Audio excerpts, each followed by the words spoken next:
Hello, thank you for tuning into this week's section of reads. This should be on the YouTube channel James13 Wicca, in case you're seeing it somewhere else. The dice and decks I'm using are listed below. Other than that, if you'd like a direct reading from me, shoot me an email, jamesforastral@gmail.com. That's James the number 4, astral@gmail.com. If you're interested in the donation information, that's below, same email. Thanks again for watching. Let's go ahead and get into your selection. Hello, Pisces. Thank you very much for tuning into this week's read. These readings are valid for whenever you come to them. That being said, what do we have for Pisces?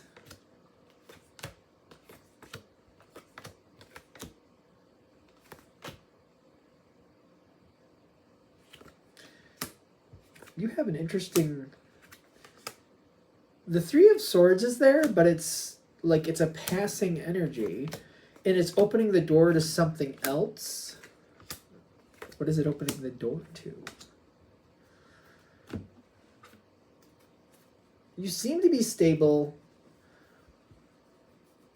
You seem to be looking at the past. And that Three of Swords is like, this is what kept me from getting what I wanted. I think this Three of Swords is actually good for you. I think you might be doing a self-audit, or maybe this is a moment that's triggering that self-audit. Looking back, not in a judgment way, not oh, I should have this, I should have that, not in that way.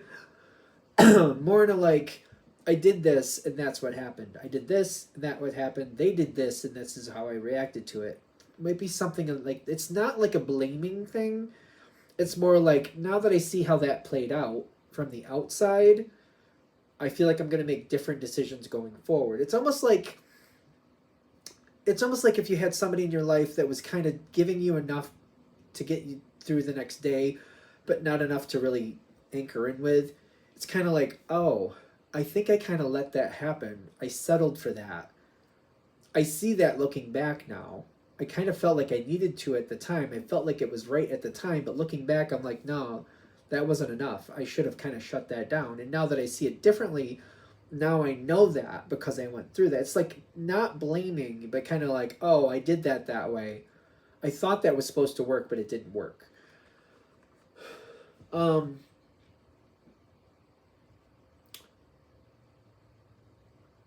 It's almost like, realizing, like, another way to look at this is kind of like in the past when I first started drawing things, not realizing that trying to shade, like if you're drawing a face, I haven't done this in a long time, but I want to say if you try to shade it with like something black, it makes it look very morbid. It's not right.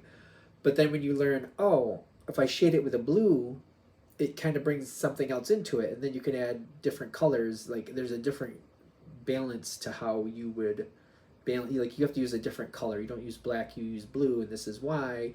This is how it looks, and it's kind of like you just learned. You've learned some things from the past. Am I missing something? I feel like I'm missing something. It's not supposed to be like a, oh no. It's supposed to be like a, oh, okay. It's something that's going to pull you out of the stagnant energy. If there's a stagnant energy here, this is how you can get yourself out of some type of stagnant energy. Looking back like, oh, that happened before. And it's more like, oh, I handled it this way because I thought that's the way I should handle it. But now that I'm looking at it differently, I'm going to handle it differently. It's almost like looking at some disappointments, like that should have went my way, but it didn't. But it's kind of like, I don't want other people to have control over where my life goes next. I don't want to be subject to how somebody else handles it. I want this to be subject to how I handle this. And how do I look at this differently and put the control in my hands? So it's very important to not look at it in the sense of like, oh, I did that wrong. Not in that, that's not going to empower you.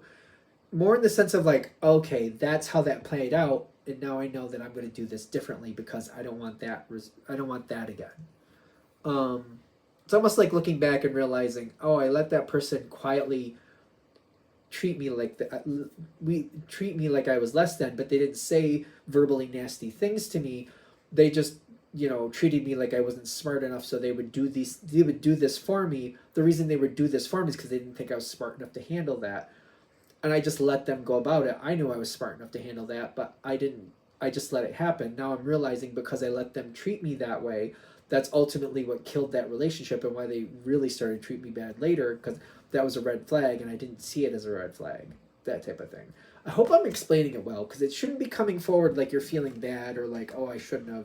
Not in that sense. It's more about like, this is what they did, this is how I reacted, I'm not going to do that again.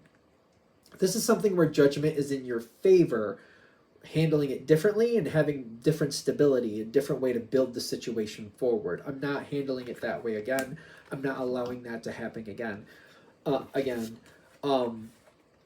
learned from the past, and I'm not about to repeat that. And a lot of times it's how other people treat us, and it's kind of like, well, that was their behavior, true.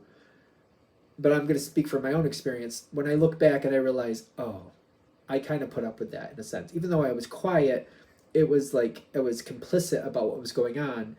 And by being complicit, I kind of fostered the situation in that sense. And I don't want that back.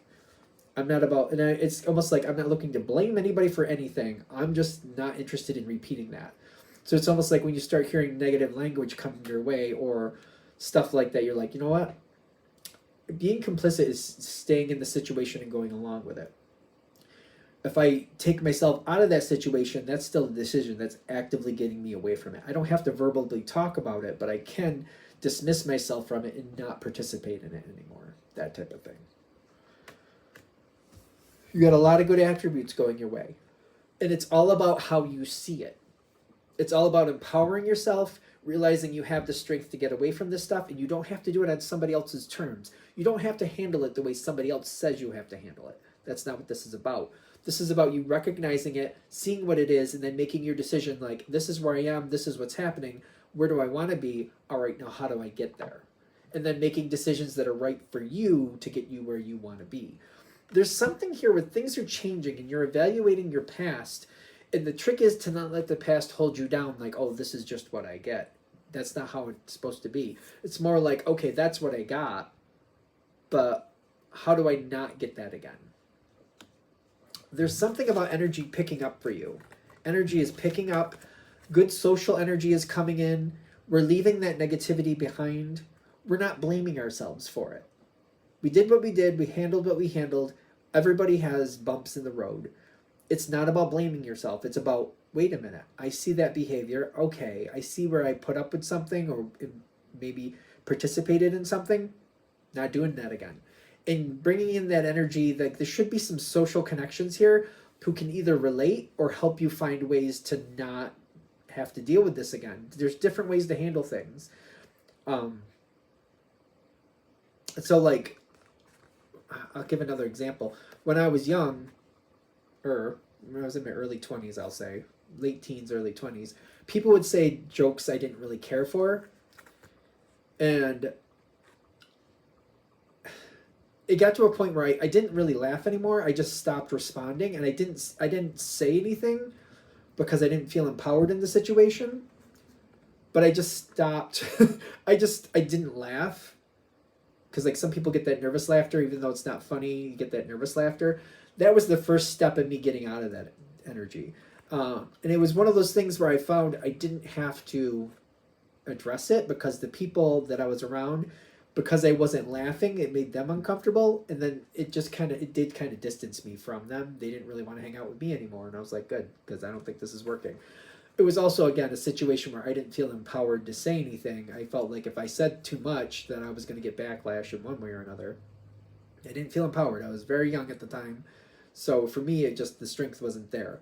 But it was like that's again what I'm talking about. It's how you need to handle it, not how other people think you should handle it. Because I feel like a lot of people would be like, well, you should have said something, you should have this, you should have that. It wasn't the place I was in life at that time. Just wasn't there. So just by not laughing, I did make a big impact. And again, these people kind of distanced themselves from me afterwards. There wasn't any argument about it, but I feel like I made my point very passive aggressively. It was passive aggressive, I'll give you that. Moving forward, you got something really good coming your way. An opportunity is coming your way very soon. And the trick to keeping it is addressing where things have gone wrong in the past so we don't repeat the past. We don't want to repeat the past. We're doing something different now. We're doing something the other way. So like if I was going to use that thing with the joke, right? Instead of like just shutting it down by not responding, just by going basically numb, is how I kind of look at it. Now I think I'd bring forward like, I don't understand why we had to make that joke. I don't think that's funny, and it kind of alarms me that you think that's funny. I'm different now. Like, it's 30 years later now for nothing. 30 years later, I'm a lot stronger now, a lot different now. But having that strength now, this is the opportunity, kind of like standing up for myself and maybe standing up for others who are also in that situation and don't feel strong enough to say something. Me saying something now that I feel strong enough to do something. It doesn't have to be like this activist thing that I'm pulling forward, but it could be for you. It's whatever opportunity you're looking to change in the past. This might actually open a lot of doors just by being that person. It doesn't have to be super stressful. You don't have to clean up the whole mess. It's not like I don't have to teach somebody to have morals. That's not what you have to do here. It's just standing up and saying, I'm not tolerating this. If that's what's funny to you, it's not what's funny to me. Maybe we're not a link here. Maybe we're not connected in the way that I thought we would be connected. This is where you might shock people, and you might actually bring people closer who are kind of like, wow, I didn't realize you had that type of backbone. I'm quite impressed with that. It doesn't have to be this big knockdown, drag out fight. It doesn't have to be like that. It could be a very subtle, like, I don't think that's funny. You could just leave it at that. I just, I don't think that's funny. I don't understand why you think that. I would think that was funny. Something very similar, very subtle, very I don't know, maybe it is kind of confrontational. It doesn't have to be that bad, but this could actually open up this door so whatever's coming in, you could keep it this time. Remember, it's an analogy. Hopefully I'm giving the analogy correctly, because this will shock people. And this will get people to kind of align with you who actually you want to align with you. It's, again, looking at the past, seeing how something played out, going, oh, now that I know differently, the way I handled that didn't work, but maybe going forward, if something like that happens again, I'll handle it differently. Opens doors, gets you that opportunity, not only brings the opportunity to you, but locks it in a very stable, like, this is what I want type of way versus this is just what I got type of way. It's about the stability. It's about the stability you want from the situation. It's about the stability you want from the opportunity. Clearing out what didn't work from the past is not meant to be something that holds you down. Clearing out what didn't work from the past is meant to open up the future and help you keep what you actually want and not feel like, well, this is what I ended up with. This is what I got stuck with. It reminds me of like when people go on the whole dating search. There's people who just like, well, let's see who approaches me and I'll just choose from who approaches me. You don't have to do it that way. You could approach people yourself. You're not just stuck with whoever is available. You can wait, or you can change your dating pool or whatever you need to do. You don't have to be stuck with what's being presented. You can find new opportunities. This is about stabilizing what you have and getting what you want.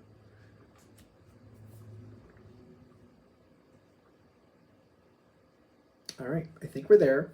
I'm going to shut this down here. Hope that helps. Thank you very much for watching. If you'd like a direct reading from me, shoot me an email, jamesforastral@gmail.com. That's James the number 4, astral@gmail.com. If you're interested in the donation information, that's below, same email. Thanks again for watching. Have a great day.